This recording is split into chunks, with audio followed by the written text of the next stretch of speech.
नमस्कार, जय महाराष्ट्र. मी डॉक्टर अनिल फळे. सध्या महाराष्ट्रामध्ये एकच प्रकरण गाजत आहे, ते म्हणजे लिंग पिसाळ भोंदू बाबा, कॅप्टन अशोक खरात आणि पुढारी.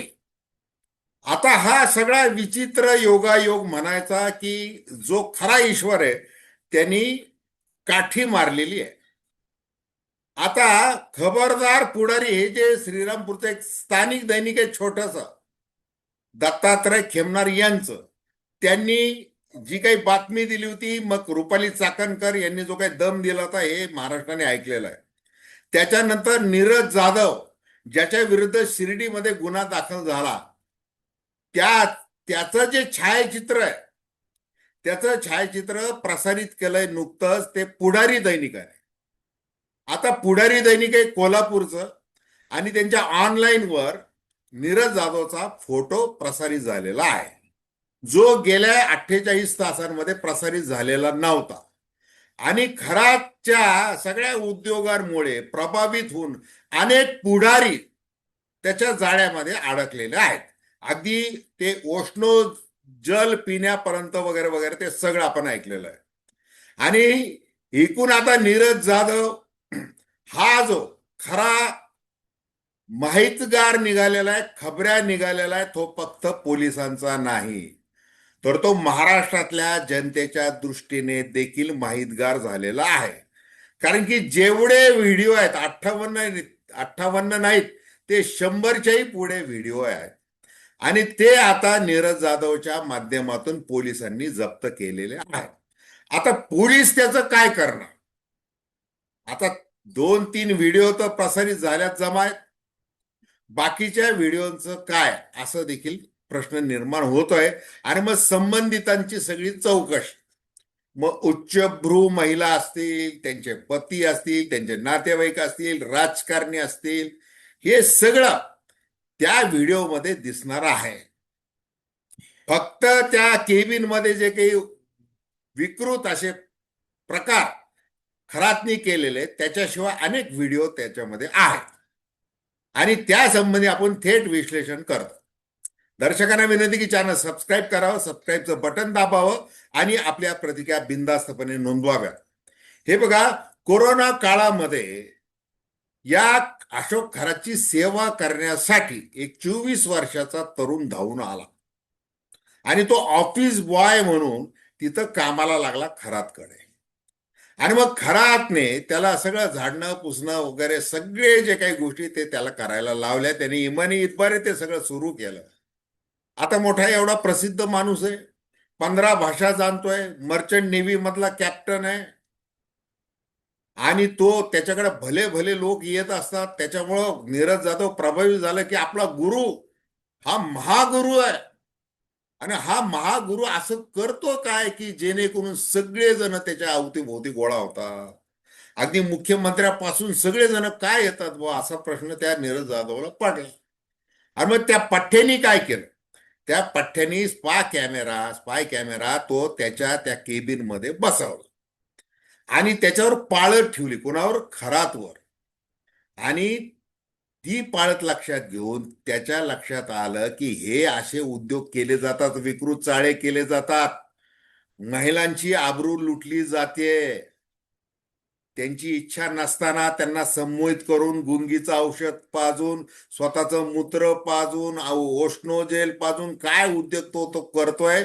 मंत्रोच्चार तिकडं सुरू ठेवतोय आणि तू माझी राधा मी तुझा कृष्ण असं आळवतोय. हे सगळं भयानक ज्या वेळेला त्या नीरज जाधवच्या लक्षात आलं, तर त्यावेळेला आपण का वाटेकरी होऊ नये या मलिद्यामध्ये, असं त्याच्या मनामध्ये आलं. आणि त्यांनी एक दिवस खरातला त्याविषयी बोलणं केलं की बाबा, आता मला माझा वाटा देत चला.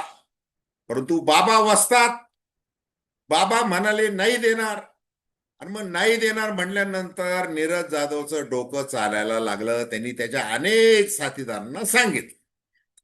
आणि बघा, 29 डिसेंबर 25 रोजी सिन्नरच्या वावी पोलीस ठाण्यामध्ये एक गुन्हा दाखल झाला ब्लॅकमेलिंग विषयी. ब्लॅकमेलिंग कुणाला केलं जात होतं? अशोक खरात. कोण करत होतं तर नीरज जाधवचे साथीदार असावेत. त्यांची नावं काय? पुण्यातला एक राजेंद्र जासूद आहे आणि मुंबईचा दिनेश परब. हे दोघं जण ब्लॅकमेल करत आहेत खरातला. आणि मग तक्रार दाखल कोणी केली पोलीस ठाण्यामध्ये? ती तक्रार स्वतः अशोक खरातने दाखल केली की मला ब्लॅकमेल केलं जात आहे आणि 5 कोटी रुपयाची खंडणी मला मागितली जातीये, अशी ती तक्रार. आणि मग नीरज जाधव हुशार, त्याच्या लक्षात आलं की आपल्या विरुद्ध हे सगळं जे बाबा आता काहीही करू शकतो, पण तरी देखील त्याला आता बाबाचे सगळेचे आचरण, सगळी पद्धती, सगळं ब्लॅकमेलिंग, सगळं लिंग पिसाटपणा हे बघून त्यालाही पैशाची लालसा निर्माण झाली नसती तरच नवल होतं. त्यांनी मग ते मॉर्फिंग करायचं, नाशिकच्या काही महिलांचं केलं त्या वेळेला, त्याच्यानंतर शिर्डीमध्ये केलं आणि मग तो गुन्हा दाखल झाला. आणि तो गुन्हा कधी दाखल झाला? 12 मार्चला दाखल झाला. 12 मार्च म्हणजे याच महिन्यामध्ये 12 मार्चला गुन्हा दाखल झाला. आणि मग नीरज जाधवचा शोध सुरू झाला आणि तो परवा त्याला पकड. पण तोपर्यंत त्या पठ्ठ्यानी काय केलं की आपण पकडले जाणारे, गुन्हा दाखल आहे आपल्या विरुद्ध, पोलीस आता निघालेले आहे, हे लक्षात आल्यावर तो पसार झाला. पण तो पसार होत असताना त्यांनी जो प्रसार केला खरातचा आणि सगळे व्हिडिओ हे प्रसारित करण्याची पेन ड्राईव्ह मध्ये ते घेतलं.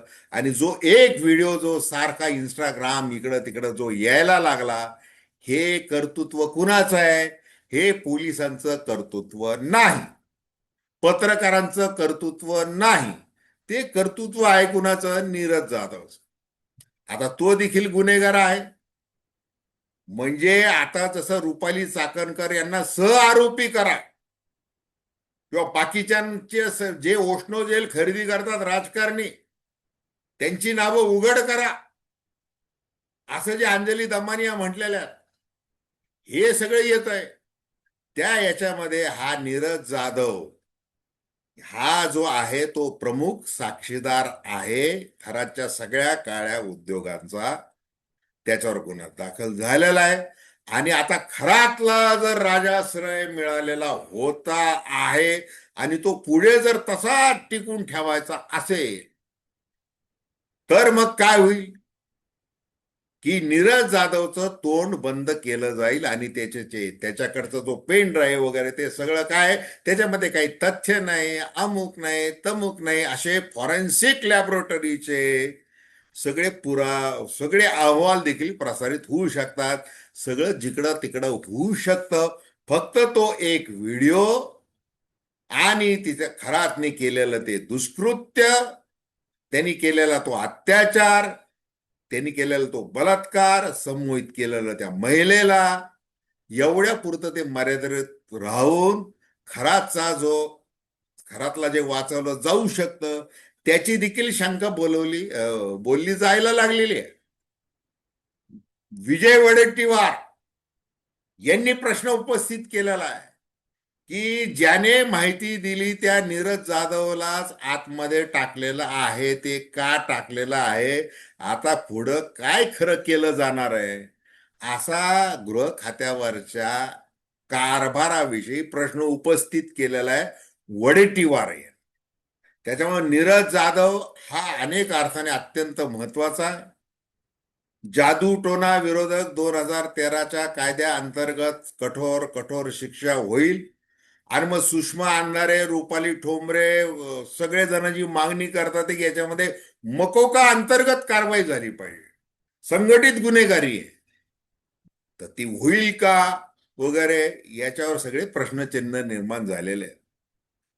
आणि मग आता हा जो सुरुवातीला योगायोग सांगितला, सगळे पुढारी जे गेले म्हणजे महाराष्ट्रातले असतील, महाराष्ट्राच्या बाहेरचे असतील, जसं ते अंजली दमानी यांनी सांगितलं की ते तिरुपती बालाजी संस्थांचा एक विश्वस्त कोणी हेलिकॉप्टर पाठवायचा आणि ते ओशनो जेल द्या, असं तो त्याला तेवढी ती नशा लागलेली आहे. तो प्रसाद आहे बाबाचा आणि तो इतका शक्तिवर्धक प्रसाद असेल तर तो पाहिजे. मग हेलिकॉप्टरचा खर्च काय आहे त्याच्यापुढे? अतिशय किरकोळ खर्च आहे. मग एवढा खर्च करू शकणारे हे जे राजकारणी पुढारी सगळे जे आहेत, या पुढाऱ्यांना म्हणजे कसं आहे की प्रत्येकाला म्हणजे त्याची लक्तरे विषयावर टांगण्याचं काम कुणी केलेलं आहे? तर ते तसं म्हणायला गेलं तर पत्रकारांनी केलेलं आहे. आणि दत्तात्रय तुमचं ते खेमनार, श्रीरामपूरचा खबरदार पुढारी, आणि आज ज्या पुढारी या वृत्तसमूहाने जो फोटो प्रसारित केलेला आहे, आणि याच्यामध्ये कसं असतं, ब्रेकिंग न्यूज, एक्सक्लुझिव्ह वगैरे ते सगळं असतं, ते होणारच आहे. परंतु ते एक प्रसारित केलेलं आहे. नीरज जाधवचा हा हुकमी चेहरा कसा आहे हे महाराष्ट्राला दाखवून दिलेलं आहे, इतकंच. तर धन्यवाद. हा व्हिडिओ आपल्याला आवडला असेल तर अवश्य शेअर करा, सबस्क्राईब करा आणि आपली प्रतिक्रिया बिनधास्तपणे नोंदवा. धन्यवाद.